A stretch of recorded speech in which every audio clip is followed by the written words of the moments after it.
It's 10 to 8 now, and Mir 1 has been down there for the best part of 6 hours, and in order to conserve their power, they've turned everything off so that they'll have plenty of light when Mir 2 comes down. So that means they've just been there in the darkness for hour after hour.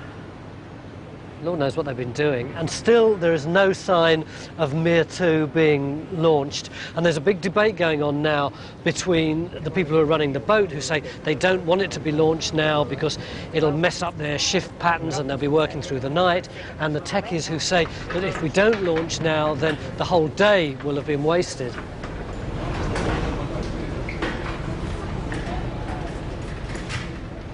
It's 5 to 9 now. We were just about to go. Jim had made the decision, but we've drifted 2 miles off course, so it's going to be another half hour in order to get back to where we're supposed to be. But the other thing is that the weather forecast... Belinda, can I borrow you for a minute?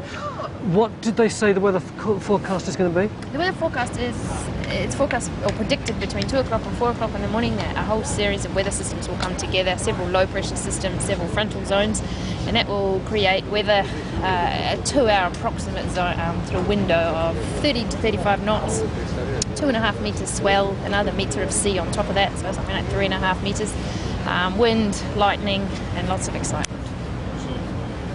Can we go down in that?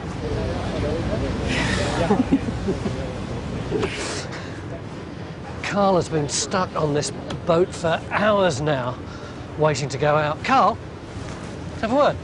Yeah, sure. What is it that you're going to do with this boat? We're running this rib in support of the prime rib, which has got the fibre optic feed down to the Mir submersibles down on the wreck.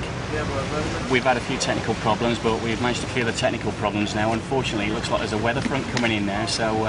if there's a storm, how will it affect you guys on this boat? Apart from the obvious safety implications, there's the implication for losing the feed. We've got a 2.5 mile fibre optic from the surface running down to the Mirs. If we have a 10-foot swell, for instance, we've potentially got a 10-foot slack in the fibre optic, which if we hit a peak of a wave, we could snap that fibre optic, we'll lose the signal, we'll lose the whole shooting match.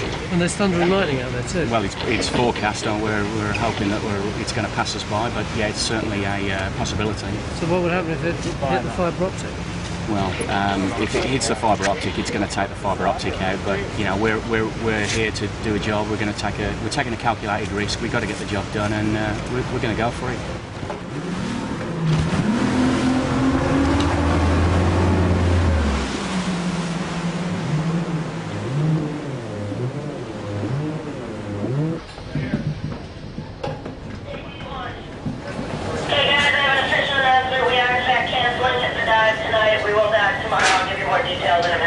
It will be early. 10 to 10, the whole thing's been knocked on the head for tonight. Jim's just coming out. Mir 1 has been on the bottom now for over 8 hours.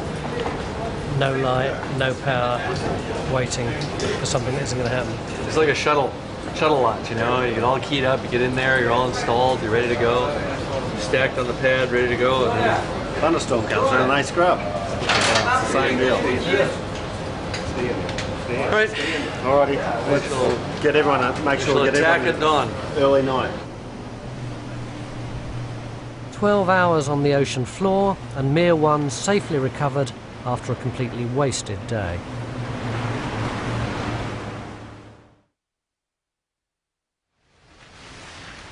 Beginning of another day. It's 12 hours since the last dive was aborted, and we've only got a limited amount of time in which we can dive, and we've already lost one dive, so there's a lot of pressure on everybody. And the problem really is that the different aspects technologically of this dive are so complex that if just one goes down, we're not going to get our pictures from the bottom of the ocean.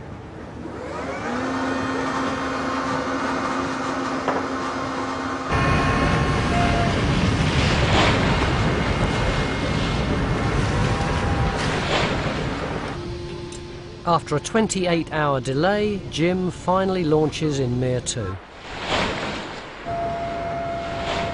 What with the weather yesterday and the lost dive, we're under serious time pressure.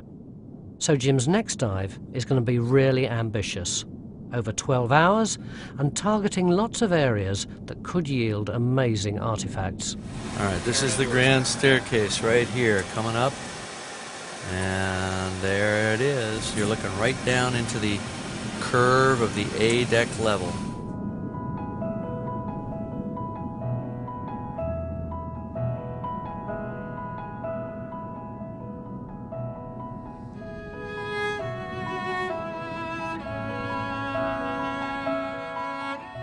The grand staircase was one of the most opulent areas of the entire ship.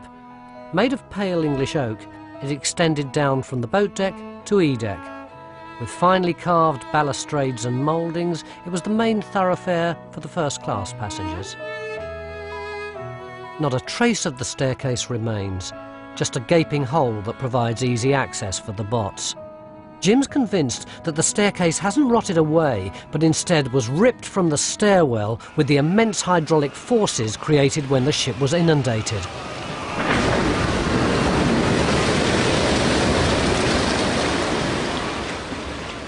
We're going to go down actually 6 decks, and we're going to try to get into the Turkish baths, which we've never seen. Nobody's ever seen it, not since 1912.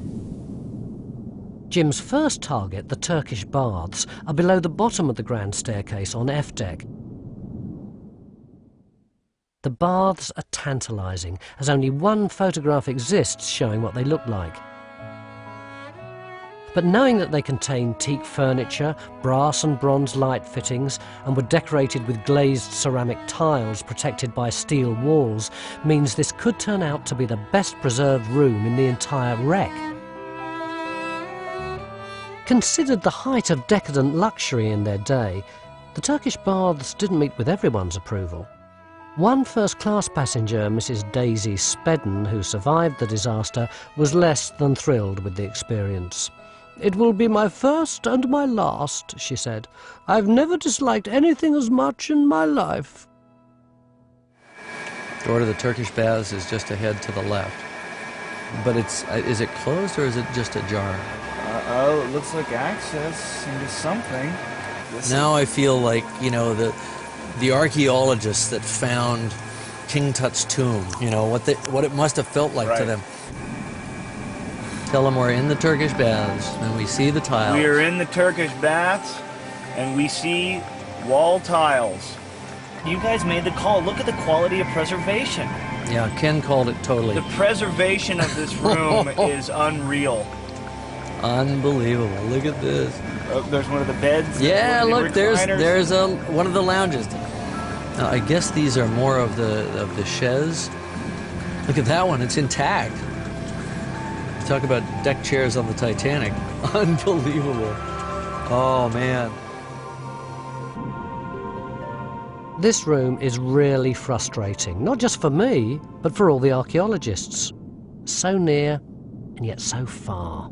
It's hard when something is so technologically advanced and so based in what it takes to get us out here. You mean there's a lot of technological guys, and actually their priorities tend to predominate? Bingo. Well, if they can't get us down there, we can't do anything. Yeah, yeah. And if they get us to... Okay. No, I was just thinking, but that means that you can't record in the same way that you would as an archaeologist. You can't lay a grid down. You can't say, I've found a certain collection of things right on this point, which may mean something or not. And you do have to go around that, and it is actually extremely difficult to look at an archaeological site and see vertical integrity. Well, look, I've got this room, and oh, it has walls and a roof. Yeah, you're looking at it in a completely different way. And so we tried to come up with a system of nodes where we would go in and survey each room using the little ROV, get a 360-degree view, and then at least bring that back and have image database of Titanic. But it is more of a matching it to the historical record than any actual excavation. We're not disturbing the sediment at all. But there must be some value for you as an archaeologist. There is definitely, and for me, it's that we're going to try and put this artifact database in the public domain. We're going to post it on the web and make it accessible to everyone. Look at the decorations. That is like perfectly... The baths have survived virtually intact due to the walls being made of steel. Even the ceramic tiles are still attached.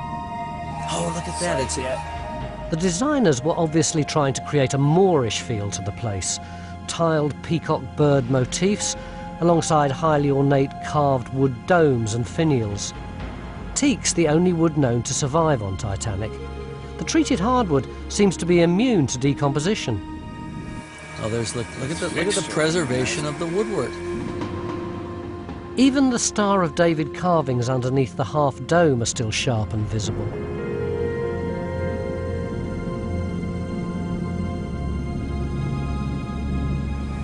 This is so beyond what I had hoped for.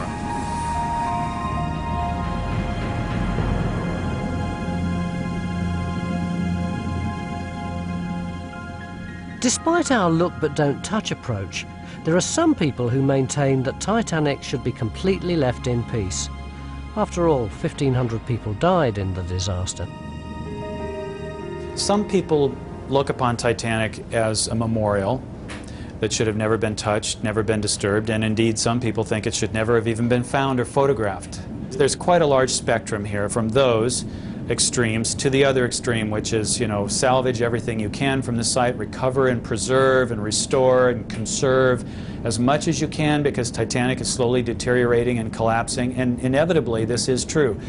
I tend to fall more on the side of recover what we can, not before very thorough documentation. Photograph where everything is in situ, in its position, document, measure, whatever you can, but certainly within a century, everything within that ship, no matter how historical, how rare, they will all be destroyed and lost forever.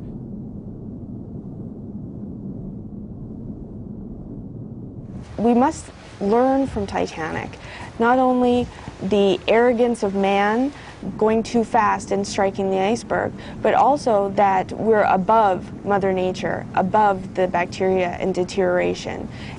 It's a very humbling experience to see the ship and see the life that still exists on Titanic, yet you look over and the handrail is still there and you wonder who was the last person who touched that.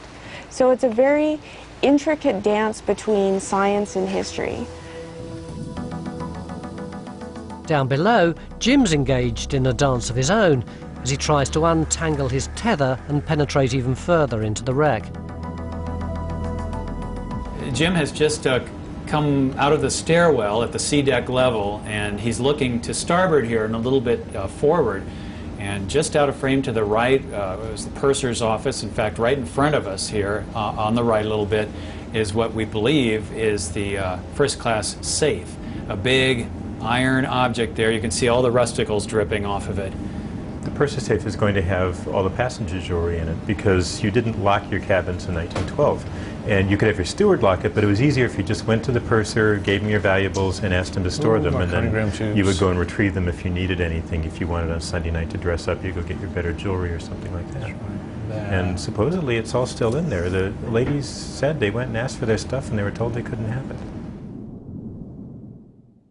Jim's next target is a suite of rooms made famous in his movie.